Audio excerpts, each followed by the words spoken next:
theorem.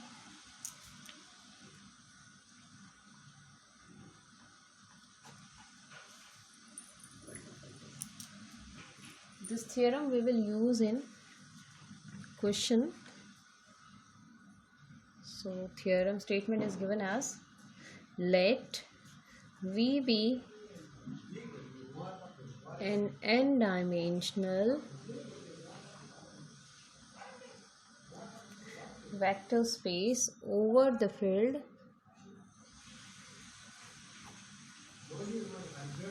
F, and let B is equal to V1, V2 up to Vn be a basis for V. Let B dash is equal to F1, F2 up to Fn be the dual basis of B, then for each element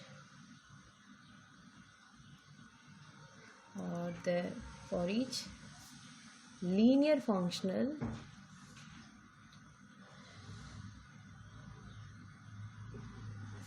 f on V, we have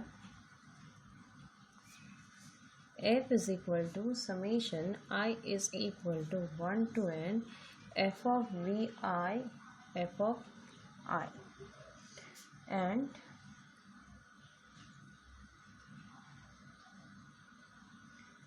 for each vector V in V, we have V is equal to summation j is equal to 1 to n fj of V Vj. So this is the statement of the theorem. Now we will prove this theorem. See first of all what is the given in the theorem. So we have V as n-dimensional vector space over any field F. B is the basis of V, and for the basis of B they have a dual basis which is denoted by B dash having elements F1, F2 up to Fn. Now they are saying that for then we have each linear functional for V such that f can be written as summation of I is equal to 1 to n f of Vi is equal f of Vi into Fi, and for each vector V in V we have formula V is nothing but summation of all j is equal to 1 to n fj of V into Vj.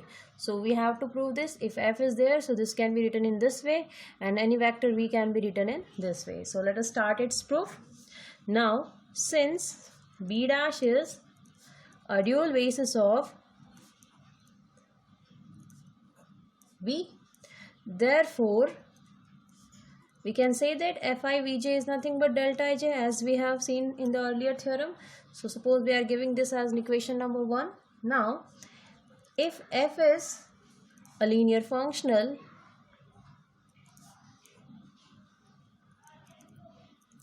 on V, then f belongs to V star for which B dash is what? A basis.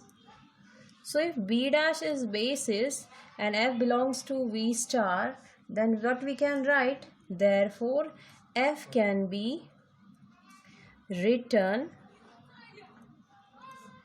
uniquely as f is equal to summation I is equal to 1 to n Ci Fi, for Ci is what? It's the element of field. Now we have to find f of Vj. So here f is what? Summation I is equal to 1 to n Ci Fi of Vj. Now since Ci Fi it is a scalar, so we can write summation I is equal to 1 to n Ci Fi Vj. But we know that this Fi Vj is nothing but delta Ij. So here we can write summation I is equal to 1 to n Ci del Ij. Now if we expand this summation, we will get value as C1 del 1j, C2 del 2j plus Cj del jj plus Cn del nj. This will be the expansion of the given term. Now according to the definition of del ij, this value is 0 since I and j are not equal. Again this is also 0, this is also 0. Only this value become 1, so we have only Cj. So we can say that 0 plus 0 plus 0. Instead of this, if del jj is 1, then this is nothing but Cj only, and this is equal to 0. So here we are getting f of Vj is equal to Cj. Now we have f is equal to summation I is equal to 1 to n Ci Fi. Now here Cj is nothing but f of Vj, so if I is equal to 1 to n, then Ci become my f of Vi into Fi. So this was the thing which we need to prove. So hence we have proved that this implies f is nothing but summation I is equal to 1 to n f of Vi into Fi, where I is equal to 1 to n. Now so here we have done our first part of the theorem. Now for the second one, let V belongs to V be arbitrary, therefore V can be uniquely written as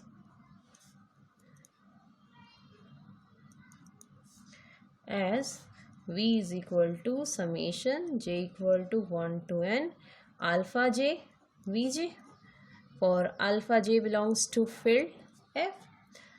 Then Fi of V can be written as, see, Fi as it is V, we have summation j is equal to 1 to n alpha j Vj. Now again this is scalar, so Fi is a linear functional, so this can be written as j is equal to 1 to n alpha j Fi of Vj, since our Fi is linear functional.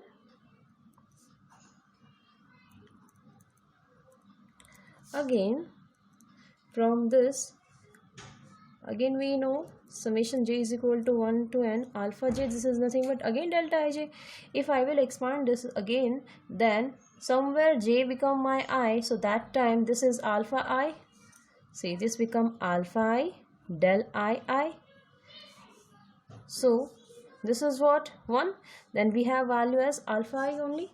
So Fi of V is nothing but alpha I, where I is equal to 1 to up to n.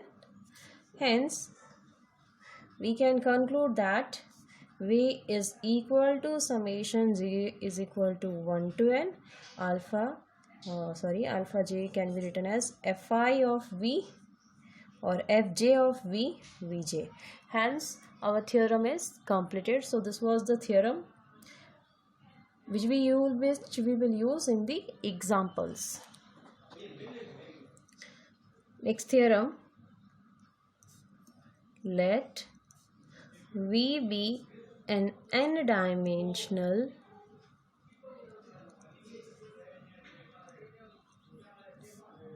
vector space over the field F if V is a non-zero vector in V, then there exists a linear functional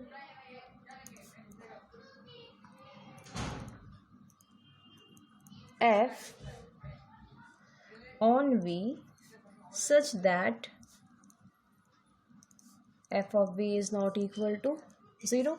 So here it is given that we have V as an n-dimensional vector space, and if we are taking any element V from this V, then we will have a linear functional on V such that f of V is not equal to 0. In short, what we can say that if V is not equal to 0, then we have to prove that f of v is also not equal to 0. That means if any element is not 0, then its image is also not equal to 0. So this is the theorem statement.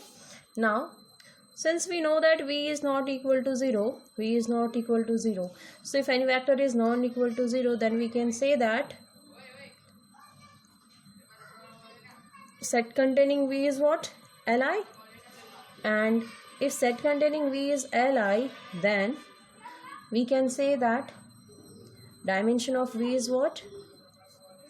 N, which is given in the theorem. It is given that the dimension of v is nothing but n. Now we extend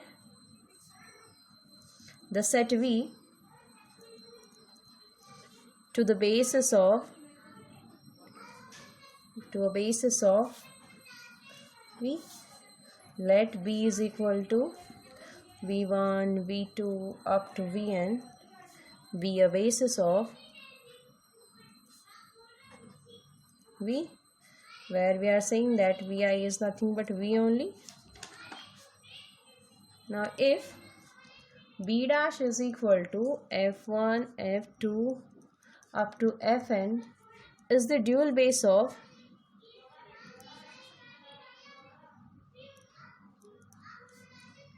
b, then f1v is equal to f1v1, which is equal to what? 1, but not equal to 0.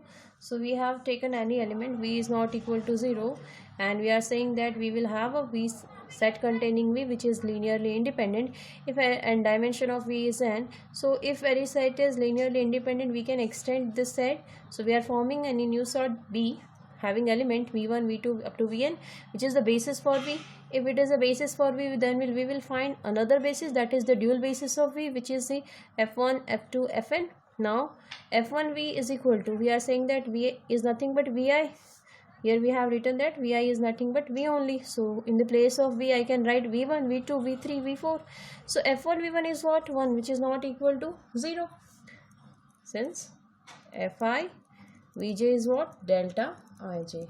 So here we were saying that v is not equal to 0, and here we are getting f of v is also not equal to 0. Therefore we can say that thus there exists a linear functional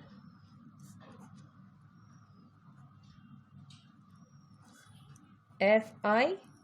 Here we have written fi, so let it be in particular f such that f of v is not equal to 0. Hence proved. Next, see a corollary. Let v be n dimensional vector space over the field f. Now if f of v is not equal to 0 for all v belongs to v star, for all f belongs to v star, then we are saying that v is also not equal to 0. So if you see this corollary carefully, then you will observe that this corollary is nothing but the converse part of the previous theorem. So in that theorem we were saying that if v is an n-dimensional vector space, and if we are taking any non-zero element from v, then we will get a linear functional such that our f of v is not equal to 0. Here we are saying that same, we have an n-dimensional vector space, and if any linear functional has image 0 and f belongs to v star, then we are saying that this element v is also 0. So this is the converse condition of the previous theorem. So let us see its proof. Now let v be n-dimensional vector space over f. To prove that f of v is equal to 0 for all v belongs to v star, then v is equal to 0. We have to prove that. Now let f of v is equal to 0 for all f belongs to v star. So here we are considering as f of v is equal to 0, and we will use previous theorem. Now if suppose that v is not equal to 0, so from this, if f of v is equal to 0, so we should equal to 0. If we are taking that v is not equal to 0 and we are getting f of v is not equal to 0, that means our theorem is obvious. So v is not equal to 0, then so here what we are doing, we are assuming that this image is 0 but element is not 0. So if anyhow it become correct, then this nearest theorem is wrong. Otherwise, if we get anywhere contradiction of the fact, then we will say that v is equal to 0. So here we are saying that f of v is equal to 0 but image is not equal to 0. Then by the above theorem, here you have to write the statement of the theorem. There exists f belongs to v star such that f of v is not equal to 0. So here we are saying that f of v is not 0 and we are assuming that v is 0. So if v is not equal to 0, then here we have to get the relation such that f of v is equal to 0, but this is not true because we are saying f of v is equal to 0. Here we are getting f of v is not equal to 0, which contradict.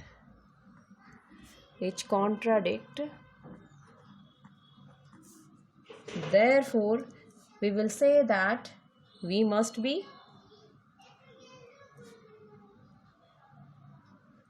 have v is equal to what? 0. Thus, f of v is equal to 0 for all f belongs to v star implies v is equal to 0. So this is the proof of the corollary. Next theorem.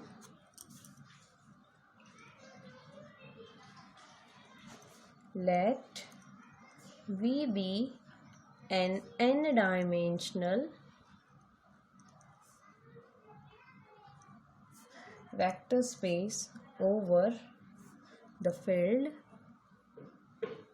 F if u, v are any two vector or any two different vector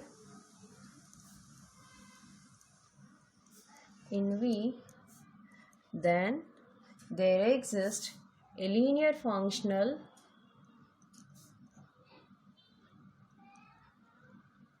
f on V such that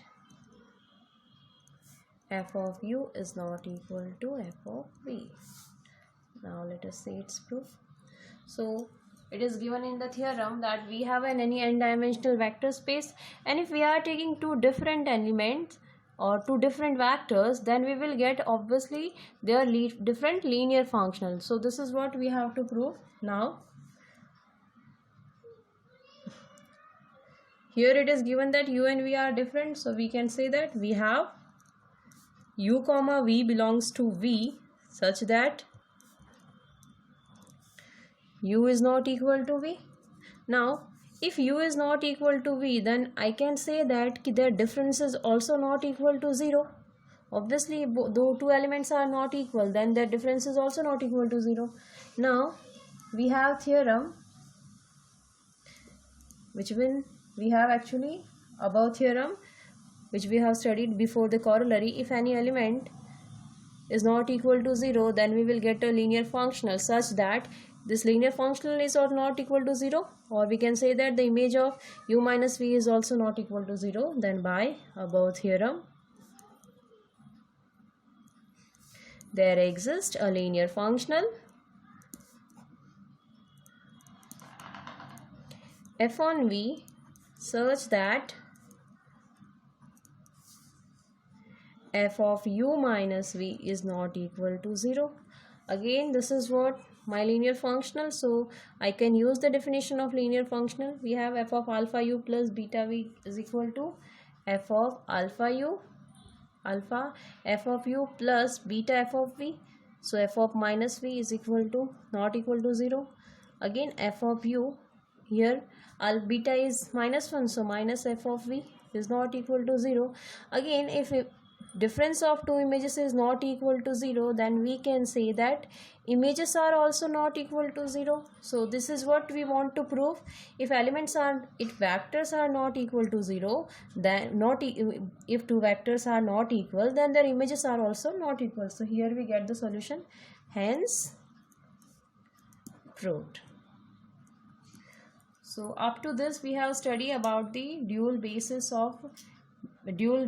and dual space. Next we will study about the second dual space, or we can say that bidual.